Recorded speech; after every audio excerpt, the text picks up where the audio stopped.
Mad Max et oui, Mad Max ou Tokyo Drift. Qu'est-ce qui s'est passé au quartier Mistral à Grenoble? Eh bien, une bibliothèque. Bibliothèque qui venait d'être inaugurée.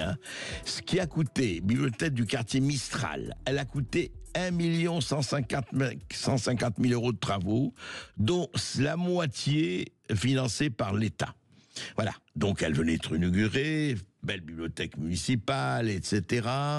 Alors évidemment, à Grenoble, bon, il y a, comme dans plusieurs autres villes de France, hélas, le narcotrafic, la tension, les bagarres entre bandes, etc. Voilà. Donc l'année dernière, par exemple, un vendeur du point de deal de la cité Mistral venait de se faire interpeller par la brigade spécialisée de terrain en possession d'une importante quantité de drogue. Des coups de feu avaient été tirés par des émeutiers contre les policiers. Voilà. Je rappelle que le 12 février, voilà, c'est pas si loin, un homme armé d'un fusil d'assaut avait lancé une grenade dans un bar associatif du quartier du village olympique à Grenoble. L'explosion a blessé au moins 12 personnes, dont 6 en urgence absolu. Là, vous voyez, une grenade lancée dans un bar associatif du quartier du village olympique. Et puis tout le reste, et puis l'insécurité, et puis la violence, et puis l'incivilité, et toutes les chaînes d'infos vont à Grenoble, notamment.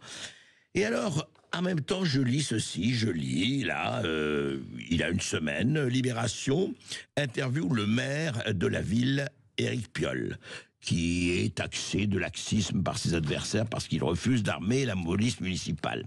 Et voici, texto, ce que l'élu confie à Libération. Et il dit ceci: à vrai dire, je m'en fous un peu.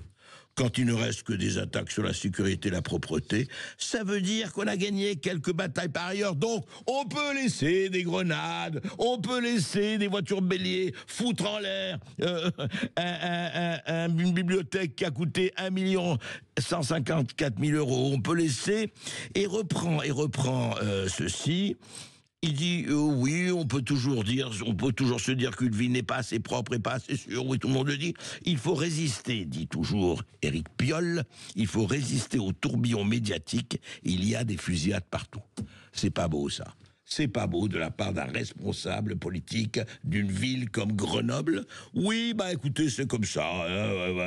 On va pas me faire suer, on va pas m'emmerder avec des histoires de violence et d'insécurité. Voilà. Bon, mais on s'occupe aussi du reste. Nous, je ne sais pas, on revégétalise peut-être, on met des fleurs un peu partout. Voilà. Ça s'appelle un responsable politique d'une grande ville de France. Intéressant, n'est-il point? Sud Radio Berkov dans tous ses états. C'est les centenaires. C'est extraordinaire, la fraude massive à la sécurité sociale aux États-Unis. On en a parlé ici en France avec Charles Prats. Mais écoutez-moi bien, je vous donne des chiffres qu'a donné le président des États-Unis. Un tableau à propos de toutes les vérifications qu'il y a en ce moment sur les fraudes à la Sécu. Écoutez-moi bien, il y a aujourd'hui aux États-Unis 879 personnes qui ont 200 à 209 ans, qui touchent la Sécu. 866 personnes qui auraient 210 à 19 ans. 1039 personnes de 229 ans. Et enfin, 2 personnes, 240 à 249 ans, qui touchent la sécurité sociale. Et il y a même une personne âgée de 360 ans, c'est-à-dire 100 ans avant les États-Unis d'Amérique. C'est pas beau, ça, avant la fondation des États-Unis. C'est pas beau. Ah, la fraude, c'est beau, hein. Elle est merveilleuse, la résistance à l'ère de la fraude. Fraudons, il en restera toujours quelque chose.